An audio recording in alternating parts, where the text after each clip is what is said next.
रूस और यूक्रेन में चल रही जंग के यूरोप में फैलने की आशंका पैदा हो गई है। फ्रांस ने अपने अस्पतालों को बड़े पैमाने पर युद्ध की तैयारी में लगाना शुरू कर दिया है।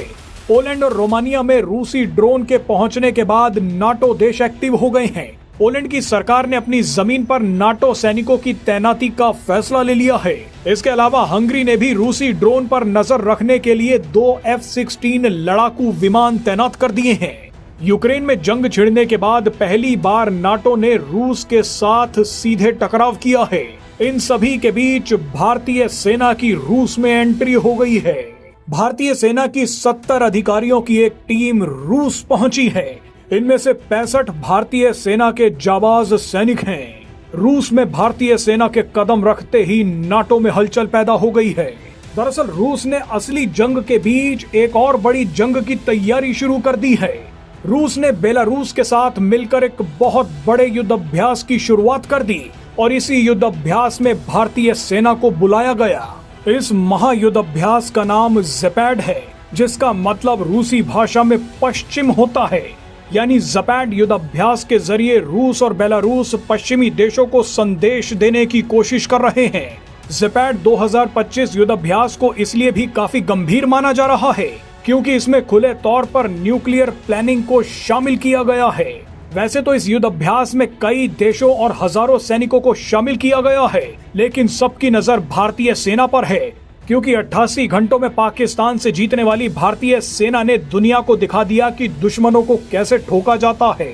मजे की बात देखिए कि भारतीय सेना के रूस पहुंचने से पहले ही आर्मी चीफ उपेंद्र द्विवेदी ने एक जबरदस्त बयान दिया। आर्मी चीफ उपेंद्र द्विवेदी ने कहा कि सबको लग रहा था कि रूस और यूक्रेन जंग 10 दिनों में खत्म हो जाएगी, लेकिन आपने देख लिया कि ये जंग कितनी लंबी खिंच गई है।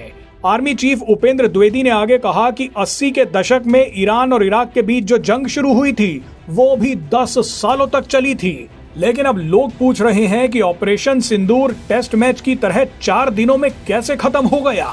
मेरा मानना है कि युद्ध अनप्रिडिक्टेबल होता है। ये बयान देकर आर्मी चीफ उपेंद्र द्विवेदी ने भारतीय सेना की ताकत का दर्शन पूरी दुनिया को करवा दिया। आपको बता दें कि रूस में हो रहे इस युद्धाभ्यास में भारतीय सेना जंग लड़ने के तरीके कई देशों की सेनाओं को सिखाएगी। भारतीय सैनिक ये भी बताएंगे कि किस तरह से रणनीति तैयार की जाती है, किस तरह से आर्मी, एयरफोर्स और नेवी में कोऑर्डिनेशन किया जाता है और किस तरह से ऑपरेशन को जल्द से जल्द खत्म किया जाता है। आपको बता दें कि रूस में हो रहे इस युद्धाभ्यास से भारत और रूस की दोस्ती और मजबूत होगी। भारत और रूस के बीच आतंकवाद विरोधी रणनीति और सैन्य तालमेल को मजबूती मिलेगी। इसके अलावा भारत और रूस को डेड इकोनॉमी बोलने वाले नाटो देशों को तगड़ा झटका लगेगा। कुछ समय पहले नाटो चीफ ने रूसी तेल खरीदने पर भारत को धमकी दी थी कि हम आपको छोड़ेंगे नहीं, लेकिन ज़ेपैड की तस्वीरें देखकर नाटो चीफ को अपना बयान बदलना पड़ सकता है। इस खतरनाक युद्धाभ्यास के बीच रूस और बेलारूस के पास मौजूद पोलैंड ने अपने देश में नाटो सैनिकों की तैनाती को मंजूरी दे दी है। पोलैंड के अलावा रोमानिया में भी हड़कंप मच गया है। इन दोनों देशों ने कहा है कि यूक्रेन जंग के बाद पहली बार रूस ने सीधे तौर पर नाटो देशों को धमकाने की कोशिश की है। नाटो सदस्य देशों में ड्रोन्स भेजने की कोशिश की है। हालांकि रूस ने कहा है कि ड्रोन हमने नहीं भेजे, लेकिन नाटो ने बड़ी जंग की तैयारी शुरू कर दी है।